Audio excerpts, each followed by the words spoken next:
Hello, everybody. Today we are doing a quick recap of residential status, Section 6 of Income Tax Act 1961. So, all right, let's get started. So, firstly क्या बोल रहा है ये कि आप individual हो और आप इंडिया में रेसिडेंट कब माने जाओगे, जब आप दोनों में से कोई भी एक बेसिक कंडीशन पूरी कर रहे हो. फर्स्ट वाला कंडीशन में क्या है कि आप इंडिया में रेलिवेंट प्रीवियस ईयर में 182 डेज और मोर आपका स्टे था, या फिर आप या तो ये कंडीशन पूरी करो या तो आप दूसरी कंडीशन पूरी करो कि रेलेवेंट प्रीवियस ईयर में आप 60 डेज रहे हो और उसके 4 साल पहले आप 365 डेज और मोर आपका इंडिया में स्टे था. तो हम अगर आप दोनों में से एक बेसिक कंडीशन पूरी करोगे तो हम क्या मानेंगे, हम ये मानेंगे कि आप इंडियन रेसिडेंट हो. लेकिन ये जो सेकंड वाला केस है ना, ये 4 केसेस में एप्लीकेबल ही नहीं है. वो 4 केसेस कौन से हैं? तो दोज 4 केसेस आर की पहला केस हम देख रहे हैं कि इंडिविजुअल हो, आप इंडिविजुअल हो, आप इंडियन सिटीजन हो, आपने इंडिया छोड़ दिया है किसके लिए, एम्प्लॉयमेंट पर्पस के लिए. तो आप ये वाला केस देखोगे, सिर्फ 182 डेज वाला केस हम देखेंगे तभी हम आपको रेसिडेंट मानेंगे. अगर आप ये वाला कंडीशन पूरा भी कर दो तभी भी हम आपको रेसिडेंट मानने वाले नहीं है. सेकंड केस में क्या बोल रहा है कि आप इंडिविजुअल हो, इंडियन सिटीजन हो, इंडिया छोड़ के जा रहे हो as a member of crew of Indian ship, तभी भी आपको सिर्फ 182 डेज वाला ही हम चेक करेंगे. हम 365 या 60 डेज वाला ये वाला जो कंडीशन है ना सेकेंड, वो नहीं चेक करने वाले. अब केस 3 क्या बोल रहा है? केस 3 बोल रहा है आप इंडिविजुअल हो, आप इंडियन सिटीजन हो या फिर पर्सन ऑफ इंडियन ओरिजिन. अभी ये वाला जो 2 केसेस है ना, इसमें पर्सन ऑफ इंडियन ओरिजिन भी आ रहा है, ये वाले 2 केसेस में नहीं था. तो केस 3 एंड केस 4 क्या बोल रहा है कि आप इंडिविजुअल हो, इंडियन सिटीजन या फिर आप पर्सन ऑफ इंडियन ओरिजिन हो, आप विजिट कर रहे हो इंडिया में. ये दोनों केसेस सेम है approx.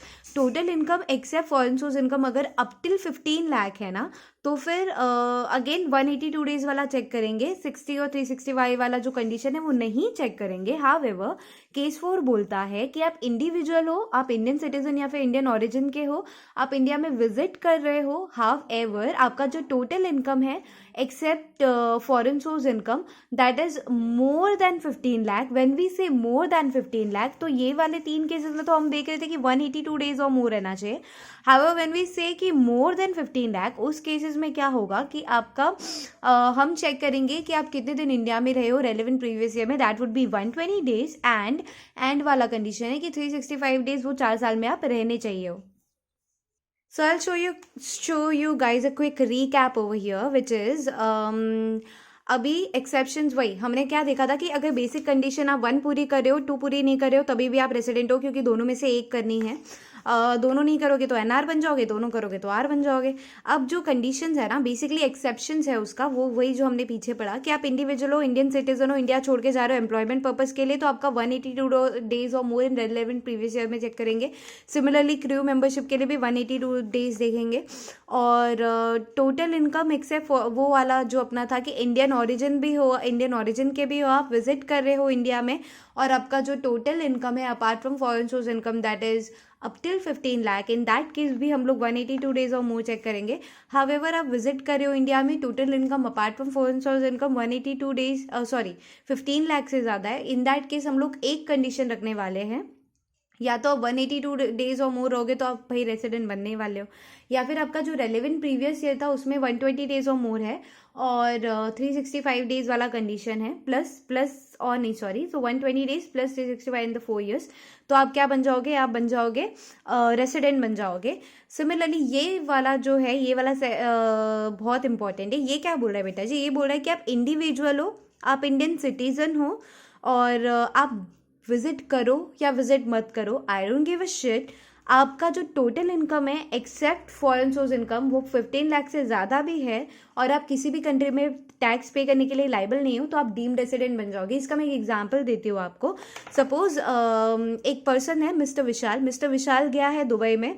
Dubai is a tax haven country जहाँ पर टैक्स नहीं लगता है. तो विशाल गया है दुबई में, उसने वो एक इंडिविजुअल है, ऑब्वियसली इंडियन सिटीजन है, ना तो वो इंडिया में आ रहा है, ना वो इंडिया से ना तो विजिट कर रहा है, ना उससे छोड़ा है. मतलब हम ये चेक ही नहीं करेंगे कि भाई तूने इंडिया कब छोड़ा, तू कब विजिट कर रहा है.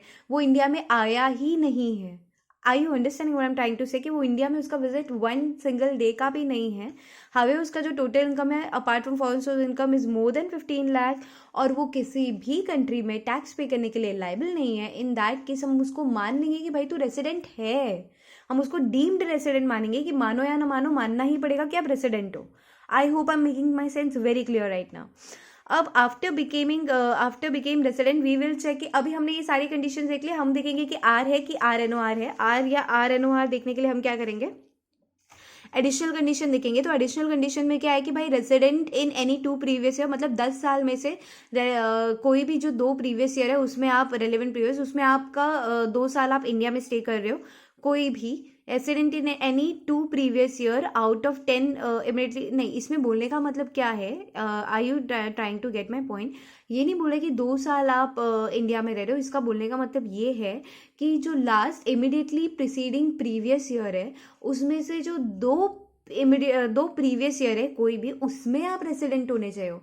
मतलब कि आप ये जो रेसिडेंट की बेसिक कंडीशन थी ना बेटा जी, 182 डेज या फिर 365, वो वाला कंडीशन आप पूरा मिला लो। लेकिन अगर आप किसी भी 2 साल में रेसिडेंट बन जा रहे हो ना, तो हम देखेंगे कि ROR की कैटेगरी का एक कंडीशन आपने पूरा कर दिया है। अब दूसरा कंडीशन क्या है कि भाई आपका जो लास्ट 7 ईयर्स है ना उसमें से 730 डेज पूरा मिला के, मतलब स्टे इन इंडिया आपका होना चाहिए कि 730 डेज। यहाँ पे बात आ रही है डेज की कि 7 साल में 730 दिन तो आप इंडिया में स्टे करके रहे हो 7 साल में। तब ये जब आपकी 2 बेसिक कंडीशन पूरी हो जाएगी ना, जब ये आपकी 2 बेसिक कंडीशन पूरी हो जाएगी तब वो बनेगा ROR। और अगर इसमें से कोई भी एक आप पूरी नहीं कर पा रहे हो तो बनेगा RNOR।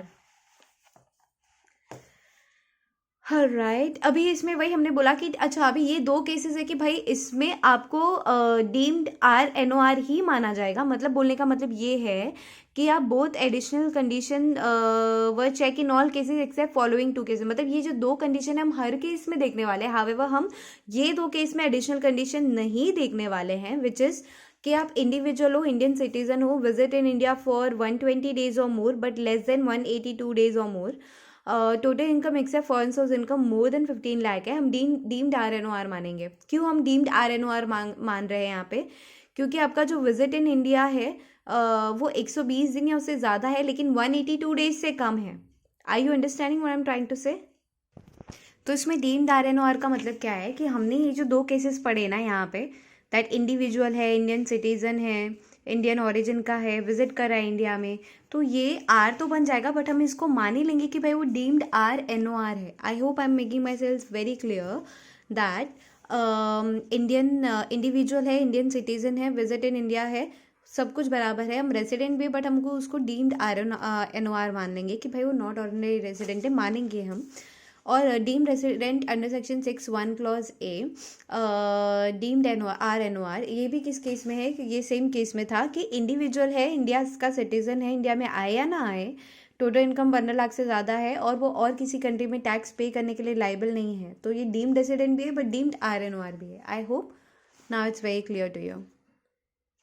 तो इसका एक समरी डायग्राम मैं बता देती हूँ। समरी डायग्राम से बोलने का इसका क्या मतलब है कि अगर आप इंडिविजुअल हो, इंडियन सिटीज़न हो या फिर इंडियन सिटीज़न हो, इंडियन रेसिडेंट आउटसाइड इंडिया हो, ये वाला पॉइंट मैंने क्यों बोला कि आप इंडियन ओरिजिन का नाम क्यों नहीं लिया मैंने, क्योंकि यहाँ पे इफ़ यू रिमेंबर ये दोनों जो थे ये इंडियन ओरिजिन के थे, लेकिन ये इंडिविजुअल है, इंडिया का सिटीज़न है, इंडिया में आए या ना आए, टोटल इनकम 15 लाख से ज़्यादा है और किसी और कंट्री में टैक्स नहीं पे कर रहे हैं, तो वो जो कैटेगरी में आएगा वो डीम्ड रेसिडेंट की कैटेगरी में आ जाएगा। I am sorry, even if he was not in India during that previous year, even a single day, assume he is not a resident as per 6 clause 1 कि वो resident नहीं है, तो applicable only for Indian citizen, ये सिर्फ Indian citizen के लिए ही है।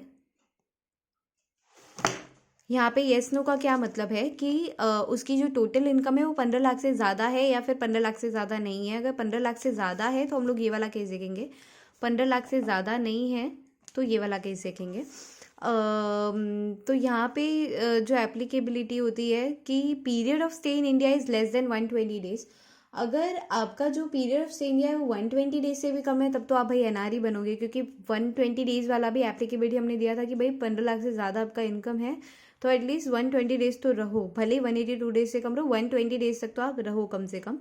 बट आप वो भी नहीं रह रहे हो तो अब आप एनआर बन जाओगे. Period of stay in India is 120 और more, but less then 180 days है. आप और 360 वाला 5 वाला कंडीशन पूरा कर रहा है, 4 इमीडिएटली प्रीसीडिंग प्रीवियस ईयर में, तो डीम्ड RNR बन जाओगे. और period of stay in India 180 days से ज़्यादा है, 182 डेज से, तो आप रेसिडेंट तो बन जाओगे. RNR या फिर RNR बनने के लिए आप वो जो 2 बेसिक कंडीशन है ये वाली, ये पूरी कर लो एडिशनल कंडीशन, तो आप देख लेंगे आप आर हो कि RNOR हो. और राइट, अगर आपको स्क्रीन शॉट लेना है तो I just keep this here.